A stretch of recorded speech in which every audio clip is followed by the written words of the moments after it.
Capital Sonoro. Ahora.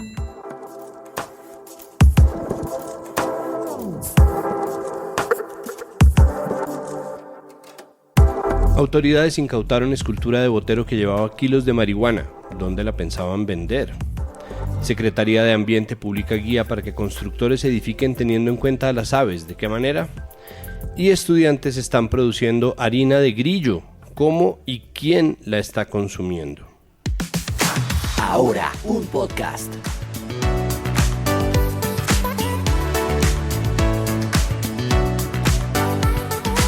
Hola, yo soy Santiago Rivas y esto es Ahora un podcast. Es miércoles 22 de noviembre de 2023 y hoy estoy en la compañía de Melissa Guevara y Carol Velázquez. Melissa, buenas. Carol, buenas. ¿Cómo les va? Muy buenas, bien, ya feliz. Ya estoy feliz porque ya siento que es diciembre, estoy feliz. ¿Ya huele a buñuelo? Ya huele a buñuelo, Meli y Santi. Aquí estamos preparados porque aparte es mi cumpleaños, entonces también. ¿Ah, sí? ¿Verdad? ¿Cuándo es? Carol. Ya casi no, casi. todavía no. Todavía no. Pero en diciembre también. Un saludo a toda la gente sagitariana. Sagitariana, sí. Empecemos entonces con usted, Melissa, porque incautaron en el aeropuerto El Dorado una escultura de Botero cargada con marihuana. Entonces, denos por favor todo el contexto. ¿Qué fue lo que pasó? ¿Cuándo pasó esto? ¿Para dónde iba la escultura y de qué escultura se trataba? Pues una escultura de Botero, o más bien hablemos de una réplica de la escultura de Botero, Santiago. En esta escultura se encontraron 12 kilos de marihuana que estaban camuflados. Por supuesto, esto fue en el aeropuerto El Dorado y su destino era San Andrés y Providencia. La policía canina del aeropuerto internacional El Dorado halló el cargamento repartido en 23 paquetes rectangulares. Según detalles de la policía antinarcóticos, los caninos alertaron a los uniformados, quienes inspeccionaron el paquete sospechoso y confirmaron que efectivamente, pues en esta escultura de Botero, en esta réplica, que ni siquiera estaba por supuesto autenticada, pues allí tenían los 12 kilos de marihuana. ¿A cuánto equivalen estos 12 kilos de marihuana puestos en el mercado? ¿Cuánta plata estamos hablando? Según las autoridades, el cargamento ilegal en Bogotá valdría aproximadamente 7 millones de pesos. Pero, Santiago, como esto iba a ser distribuido en San Andrés por la alta demanda de turistas, justamente por lo que estamos en temporada decembrina, fin de año, se estima que la renta estimada por los traficantes sería de 12 a 14 millones de pesos. O sea, ahorita en Bogotá la venderían en 7 millones de pesos. Allá, como estamos en temporada alta, entre 12 y 14 millones de pesos. Ok, sin contar obviamente lo de la escultura. ¿Cuánta marihuana se ha incautado este año en El Dorado? Según el comandante de la estación de policía del aeropuerto, en lo corrido del 2023, solamente en El Dorado se han incautado 655,000 gramos de marihuana a pasajeros que pretendían abordar vuelos. Y es que esto se presenta sobre todo en vuelos nacionales, pero uno de los hechos similares a este, pues es que los delincuentes aprovecharon justamente la coyuntura, o más bien la muerte de Botero que estaba tan cerquita, pues dijeron no nos van a decir absolutamente nada. Y el otro hecho similar se presentó a principios de agosto de este año y en esa ocasión las autoridades hallaron 11 vírgenes de yeso en cuyo interior habría 2 kilos de cocaína listos para ser transportados a España. De alerta aeropuerto pasamos entonces a nuestro dato del día. Escúchanos en www.dcradio.gov.co. www.dcradio.gov.co. DC Radio. Dato del día. Hoy en nuestro programa del mediodía hablamos de la adquisición de vivienda en Bogotá, un sector de la economía que suele dar muchos empleos y un mercado que es susceptible de variar de acuerdo a factores macroeconómicos. En septiembre de este año la comercialización de vivienda bajó un 63% con respecto a septiembre del año pasado. Le pusimos la lupa al precio de la vivienda nueva y usada, a la vivienda de interés social e interés prioritario. ¿Cómo ha variado este mercado en los últimos años? ¿Qué tanta especulación hay ahí y cómo se puede evitar? Sobre este tema hablamos hoy. Si se perdió la emisión, búsquela en YouTube. Mañana vamos a hablar de los Juegos Nacionales que se están disputando en el eje cafetero, sobre cómo le ha ido al equipo de Bogotá históricamente y cómo le está yendo al equipo de Bogotá en esta edición, así que no se lo pierdan. Mamá, papá, a veces quiero hablarte, pero no sé cómo abordarte. Sé que tú lo has notado, sabes que algo me pasa. Quizás me están molestando en el colegio o soy yo el que está aprovechándose de alguien. Para mí es importante que hables y a veces solo me escuches así no estés de acuerdo. porque muchas veces el bullying lo podemos detener si lo hablamos. Amix, date cuenta, eso también es bullying. Digamos no más bullying en Eureka, tu canal. Carol, sigamos con usted, porque la Secretaría de Ambiente de Bogotá lanzó una curiosa guía que ayudaría a los pájaros que viven y transitan por la ciudad. Por favor, explíquenos esto un poco más. ¿De qué se trata? Bueno, de hecho se llama Guía de Arquitectura Amigable con las Aves y los Murciélagos, que pues básicamente es un documento que brinda principios y herramientas para el diseño, el mantenimiento y la operación de distintas edificaciones aquí en Bogotá, pero pues se puede aplicar también en muchísimas ciudades más. Bueno, pero ¿cómo es que los edificios pueden afectar la visión y el vuelo de los pájaros? ¿Existe una medición de eso? Sí, pues de hecho creo que es algo como que pues ni siquiera yo me lo he preguntado, o creo que a veces no nos cuestionamos esa problemática, pero resulta que pues las aves en su proceso obviamente de vuelo muchas veces se confunden el cielo con, digamos, los vidrios que a veces son como espejos y reflejan también el cielo, entonces se estrellan y realmente eso se ha convertido en una problemática porque pues muchas mueren. Entonces pues uno de los problemas más comunes que enfrentan las aves durante su trayecto es la colisión contra los edificios por la velocidad y el agotamiento que tienen las mismas, porque aquí en Bogotá pasan muchas aves migratorias. Entonces, como ya lo decía, los ventanales reflejan el cielo y la vegetación y ellos lo confunden con esta fauna y pues sin darse cuenta lo que hacen es estrellarse y la verdad es que casi nunca sobreviven. Ok.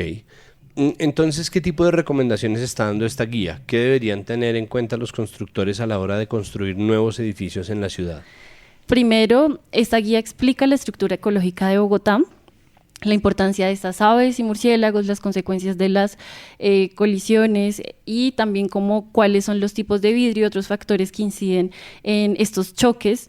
También cómo se puede manejar los nidos y los huevos dentro del paisajismo urbano, las recomendaciones arquitectónicas generales y cuáles son esas recomendaciones para las nuevas construcciones. Entonces, aquí encontramos que se pueden recomendar algunos toldos, algunas persianas exteriores y similares para cubrir el vidrio de, digamos, los primeros pisos o los más altos.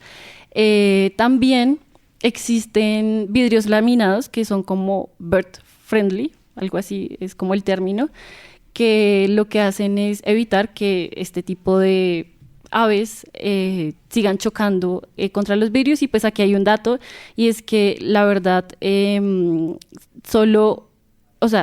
estima que entre el 50 y el 90% de las aves mueren después de un choque. Entonces por eso la Secretaría de Ambiente consideró que era indispensable crear una guía arquitectónica para evitar este tipo de conflictos socioambientales también dentro del paisajismo urbano acá en la ciudad.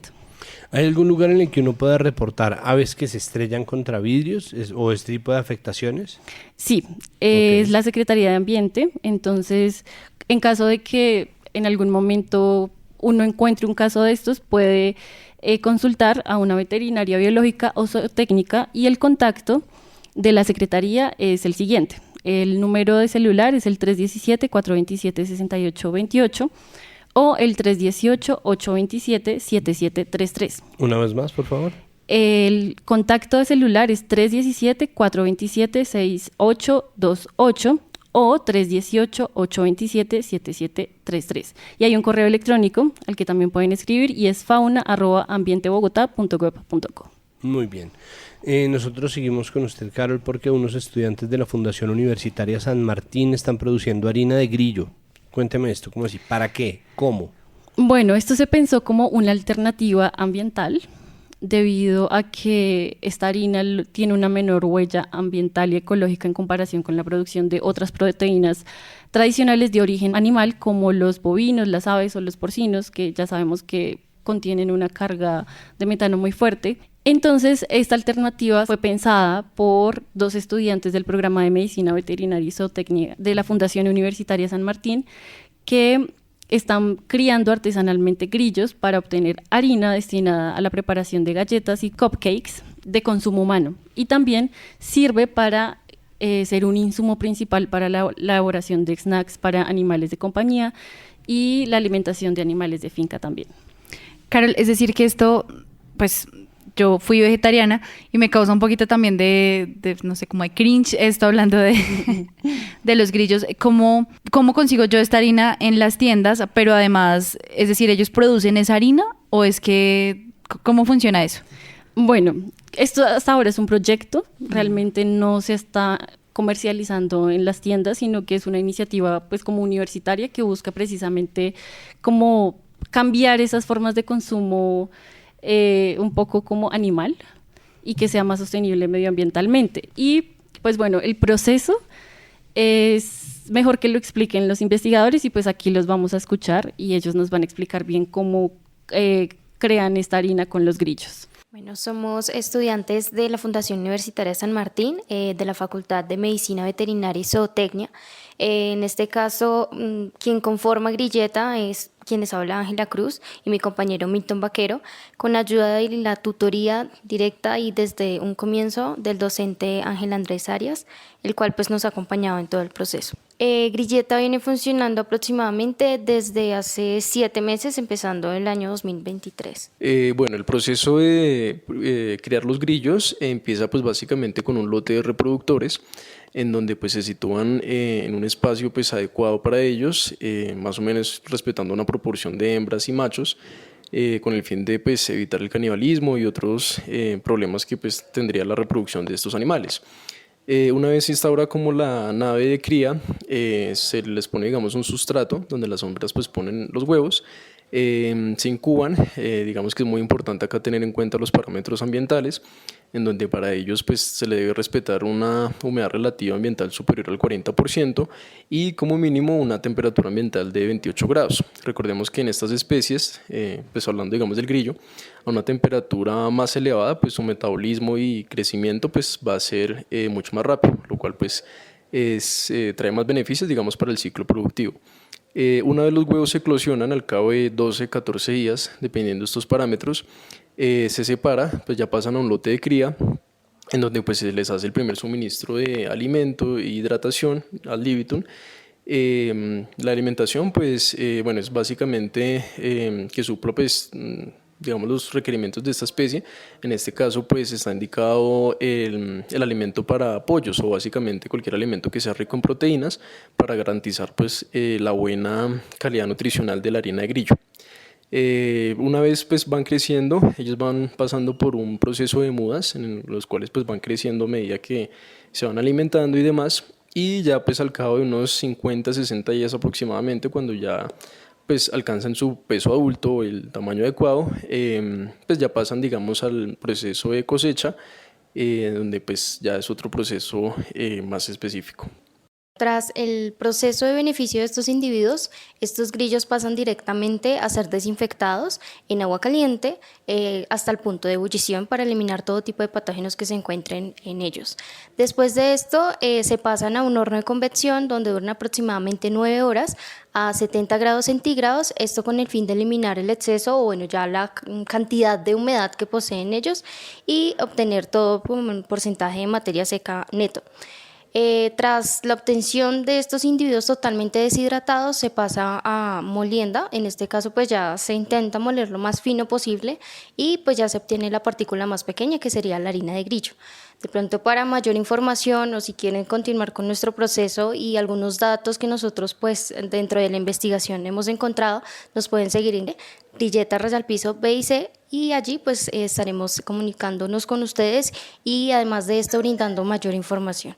Es bien interesante y al mismo tiempo pues queda dentro de una de las tendencias que se había marcado hace rato. Es decir, se viene diciendo desde hace años que los insectos son el futuro de la alimentación, sobre todo en términos de consecución de proteína animal, porque no requieren de una crianza extensiva, ni siquiera de una ganadería intensiva ni autosostenible, son animales mucho más fáciles, son mucho más chiquitos, tienen unas grandes cantidades de proteína, pero ¿qué tanto ha avanzado esto? Es decir, ¿qué tanto ha avanzado esto sobre todo en lugares donde no se suele consumir tantos insectos? Es decir, por fuera de lugares como China o México o incluso Colombia con las hormigas culonas. ¿Qué ha pasado con el resto del planeta en términos de consumo de insectos? Pues en realidad sigue siendo muy bajo, la verdad. se estima que a nivel mundial solo 2 billones de personas consumen insectos de manera regular, entonces es una porción mínima. Y pues digamos que lo que se ha encontrado es que dentro de las especies que se pueden consumir en el mundo son 1900 que son aptos precisamente para el consumo humano. Entre esos están los escarabajos, que tienen diferentes estados fisiológicos. También se pueden consumir mariposas y polillas. Yo la verdad eso sí no lo sabía, pero se pueden consumir mariposas y polillas, abejas, avispas y hormigas, algunos saltamontes, pulgones, cigarras y chinches. Esos son como los insectos que principalmente se consumen en el mundo, y pues en Colombia creo que el más característico es la hormiga culona, sí, y el mojojoy que está en el Amazonas. El mojojoy amazónico, que es una gran larva que es además absolutamente deliciosa. ¿Qué tal, Melissa? ¿Cómo le jalaría? Sinceramente, no, tengo un conflicto y me cuesta mucho, pero no sé. Pues a menos que de pronto sí en alguna preparación que yo no sepa, y luego que yo me coma la galleta con la harina de grillo, esa era harina de grillo, pero así como que yo vaya, es como la hamburguesa de lombriz. No, o sea, yo solo sé que es hamburguesa de lombriz, y no, igual no como hamburguesa tampoco de res, pero digo, no. Ok. ¿Cómo funciona la cría de insectos, Carol? ¿Cuántos grillos se necesitan para producir, por ejemplo, 1 kilo de harina de grillo? Todo se inicia con un proceso de incubación. Esto también lo hacen con materiales reciclables, hidratación constante y una dieta que pues le permite a los grillitos como que alimentarse bien, por decirlo así. Y para producir 1,5 kilos, tengo datos del 1,5 kilos, se necesitan alrededor de 15,000 grillos adultos para tener esa producción en una semana. Y esto, por ejemplo, en el cálculo que ellos han hecho, pueden alimentar a 100 gallinas ponedoras. Entonces, pues digamos que es harta la nutrición que aportan 15,000 grillos, pero hay que pensar también en el consumo de animales, y es como se ha pensado, digamos, dentro de los investigadores, este consumo de animales, que pues se considera que todos son seres sintientes. Entonces, esto fue lo que nos explicaron los investigadores. Okay. Dentro del proceso de la cosecha y sacrificio de estos animales, pues pese a que, digamos, actualmente, según estudios y la literatura que hemos investigado, no se ha comprobado del todo que estos insectos pues tengan un sistema nervioso conformado como pues ya individuos más desarrollados o pues sin embargo sí, digamos, hacemos un procedimiento que es un sacrificio humanitario. Entonces lo que hacemos es sacrificarlos básicamente a través de un proceso que ellos naturalmente suelen cursar, que es un proceso de adormecimiento. Esto se hace al disminuir la temperatura ambiental aproximadamente a unos 5 o 10 grados centígrados, donde ellos entran en un periodo pues que el metabolismo basal empieza a disminuir. Una vez pasa esto, ellos empiezan a adormecer y luego pues si se congelan, ya pues obviamente digamos en esta etapa pues no, si efectivamente digamos pudieran sentir dolor, pues en esta etapa de adormecimiento pues ya no sentirían ese dolor. Entonces ya una vez congelados pues ya ellos pasan después al proceso de conversión en harina. Bueno, pues ahí lo tienen, rinde que da gusto. Muchísimas gracias, Carol. Gracias a ustedes.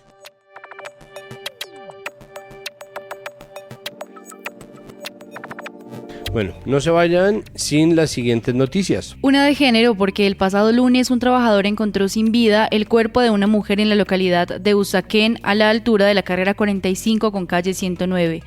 Un empleado del consorcio férreo Sabana Norte de Bogotá fue el que encontró el cuerpo calcinado de la mujer mientras podaba el césped y dio aviso inmediato a las autoridades.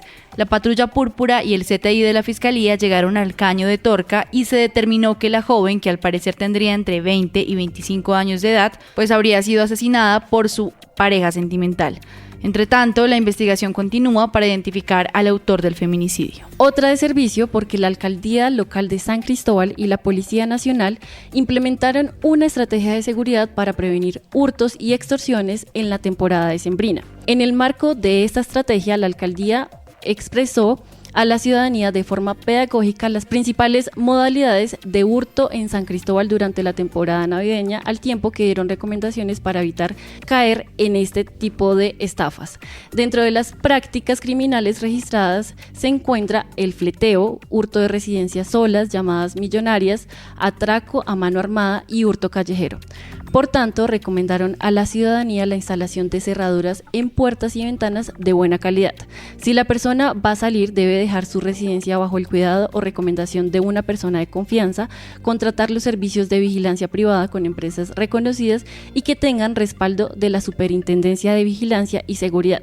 También realizaron estudios de seguridad básicos a empleados, proveedores, guardas de seguridad e instalaciones contiguas, no caer en la rutina y ser precavidos al salir y entrar a su vivienda. Y una noticia de política internacional, porque el gobierno israelí aprobó un acuerdo de intercambio de rehenes con Hamás y una tregua temporal.